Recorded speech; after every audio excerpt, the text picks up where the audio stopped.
I think podcasting is taking over, or was meant to take over from hip hop, because hip hop was hijacked correctly, as you said, to a point where I think someone was even saying, if you listen to Amapiano, which is an amazing genre, how much of the content empowers you, educates you, where you can be like, the reason I got into this industry, I did this because of this Amapiano track. Where with hip hop, number one, our diction and our vocabulary increased. Yeah. Our understanding of history went up. Our understanding of social things, etc., etc. Where when hip hop changed, it opened a gap. And this might also explain, because you've got Maskandi, you've got maybe Kwaito, and you had hip hop. We don't currently have a genre where people can be like, this is where I go to feed my mind, to know what's going on out there. And there's a danger in what you're raising to be like, if podcasting is the new institution where you're like, shit, I didn't know that. I'm learning. Damn, I now... And then someone hijacks it, and now all of a sudden, without shading any podcast, now we're just talking about bums. Now we just talk about celebrity gossip. Now we speak about the latest episode of reality TV. Remember what you were saying about musicians and actors and actresses, that only 1% of the people who are practicing this craft, podcasting, will have the intuition to question what they're doing and to question the impact of what they're doing. You have to be in tune within yourself to be able to question that, even in spite of the fact that it's rewarding financially or people are knowing you in real life. There must be something about you that says, you know what, there's a bag of money here, it's 50 million rands. I'm walking away from it because I don't want this to be about this. So I get what you're saying, the parallels between, because hip hop is actually, I agree with you, it's actually the only genre that was, I would not say the only genre, but the expectation on hip hop is so much that it becomes a burden to hip hop because of what it did for us initially.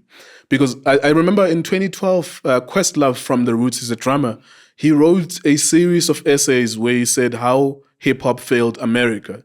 And then he would go through the history of hip hop and what were the expectations of hip hop. It's written, or it's also available in visual? He wrote it. I read it. He wrote it. I don't think it's visual. Okay. He wrote it in 2012. That was before smartphones, or slightly before smartphones. So I would read it, how hip hop failed America. And it's very long. I remember just reading it and being into it. But I suppose even the title in itself is somewhat self-explanatory, but it's very deep, and people can go there and read it if they're interested. But you can only ask that question, Pen, if you have an expectation from a genre, because it has set that expectation by itself or for itself.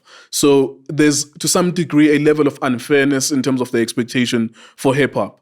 Now we'll take it back to podcasting. What do people want from podcasting? Do they want entertainment? Do they want information?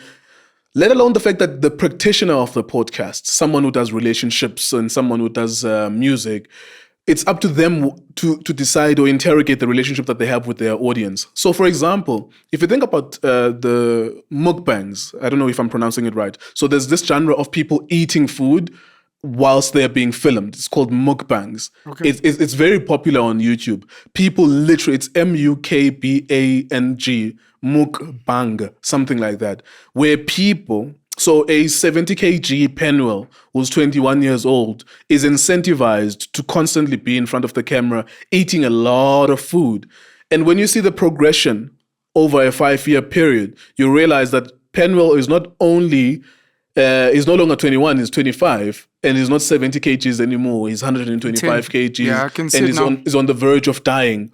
And mukbangs, YouTube serves them to audiences because for some reason people are really obsessed with seeing other people eat. It's like watching porn. I don't get it though. But what satisfaction? I can understand with porn, eventually you ejaculate, which is, it's nice to ejaculate as a man. I can understand that. With our autonomy, when you ejaculate, when that moment happens, that's what you were seeking in the first place. And maybe the ejaculation is that watching them eat makes you want to go eat.